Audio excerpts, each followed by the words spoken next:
Jadi hadis itu merupakan perkataan Nabi Muhammad SAW maupun perbuatannya maupun penetapan atau sifat-sifat moral maupun fisik.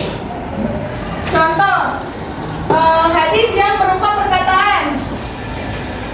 Contohnya Rasulullah SAW bersabda, "Man sarrahu an yubsata alaihi rizquhu aw yunsha'alahu fi atharihi falyasir rahimahu."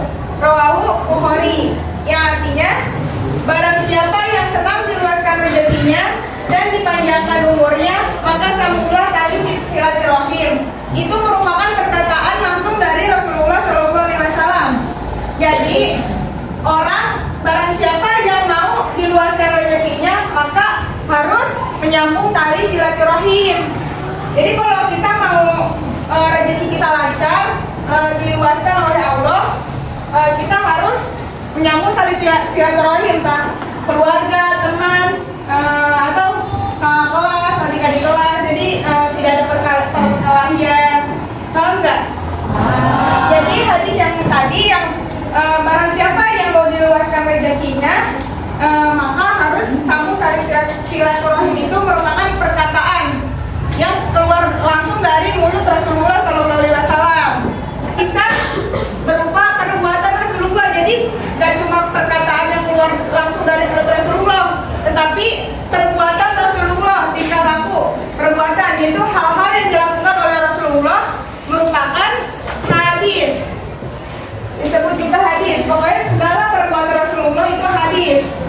Contohnya, Rasulullah SAW berkata, "Shollu kama ra'aitumuni usolli." Yang artinya, sholatlah kalian sebagaimana kalian melihat saya sholat. Itu merupakan hadis perbuatan. Yang artinya, tadi apa? Sholatlah kalian sebagaimana kalian melihat saya sholat. Jadi di hadis perbuatan ini Rasulullah tuh berkata, kalian sholat itu seperti saya melihat saya sholat. Kan kalau di Al-Quran cuma dijelasin wa aqimus sholat, dirikanlah sholat ya. Di Al-Quran hanya dijelaskan dirikanlah sholat, tidak dijelaskan bagaimana cara ibadah, bagaimana cara sujud, bagaimana cara ruku, bagaimana cara takbiratul ihram. Di Al-Quran itu tidak dicantumkan, iya tidak? Iya. Ya, di Al-Quran itu tidak dijelaskan bagaimana gerakan-gerakan sholat. Allah hanya memberitahu wa aqimus sholata, dirikanlah sholat. Dan Rasulullah memperjelas apa yang ada di Al-Quran dalam perbuatannya, yaitu Rasulullah berkata, sholatlah kalian sebagaimana kalian melihat saya sholat. Jadi kita tahu gerakan-gerakan sholat itu dari Nabi. Nabi itu sholat, sahabat-sahabat melihat Nabi sholat, dan dari sahabat ke tabi'in, ke tabi'at, sampai kepada kita selaku umatnya. Tahu nggak? Jadi kita tuh tahu gerakan-gerakan sholat tuh Nabi yang memberitahu langsung, kalian sholat sebagaimana kalian melihat kita sholat, yang melihat saya sholat. Paham kan? Ada yang bertanya nggak?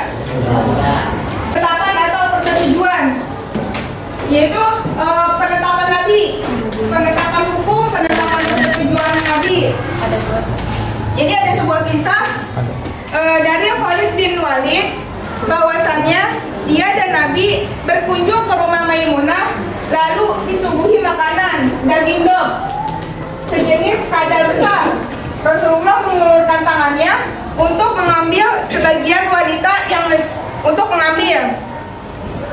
wanita yang melihat berkata, beritahu Rasulullah bahwa apa makanan tersebut. Maka para sahabat berkata, itu daging dog ya Rasulullah. Seketika Rasulullah menarik tangannya. Maka Khalid bertanya, apakah itu haram ya Rasulullah? Rasulullah menjawab, tidak, akan tetapi makanan itu tidak ada di tempat saya.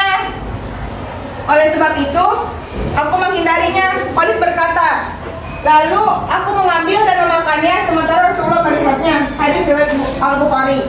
Jadi yang dimaksud dari hadis ini merupakan hadis penetapan, hadis persetujuan Nabi.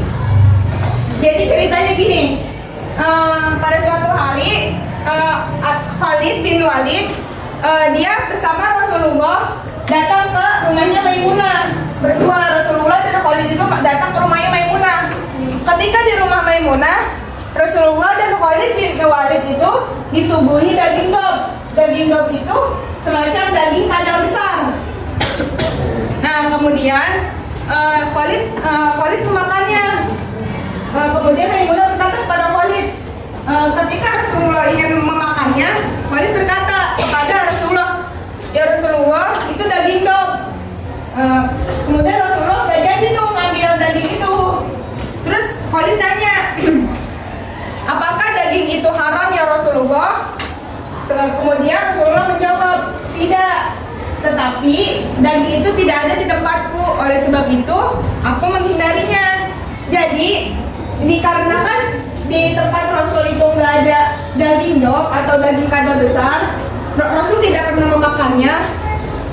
Makanya Rasul lebih menghindarinya. Tetapi daging dob itu tidak haram menurut Rasul. Jadi penetapan bahwa daging dob tidak haram itu disebut hadis, merupakan perkataan penetapan Nabi. Paham nggak? Paham. Paham nggak? Ya, bahwasannya daging dob itu nggak haram, atau daging kadal besar. Daging kadal besar itu nggak haram, tapi Rasulullah menghindarinya karena di tempat Rasulullah itu nggak ada yang jual daging dob itu. Tapi di tempatnya Maimunah tadi itu ada yang jual daging dob, jadi nggak haram. Kemudian ada hadis sifat-sifat fisik, moral maupun perilaku. Sifat-sifat fisik Nabi dari Al-Bara bin Azib, bahwasanya Rasulullah SAW adalah seorang yang berperawakan sedang, berpundak lebar, berambut lebat sampai ke daur telinga. Jadi rambutnya itu sampai sini nih. Beliau suka mengenakan pakaian warna merah. Aku sama sekali tidak pernah melihat sesuatu yang lebih bagus daripada Rasulullah SAW. Hadis riwayat Muslim.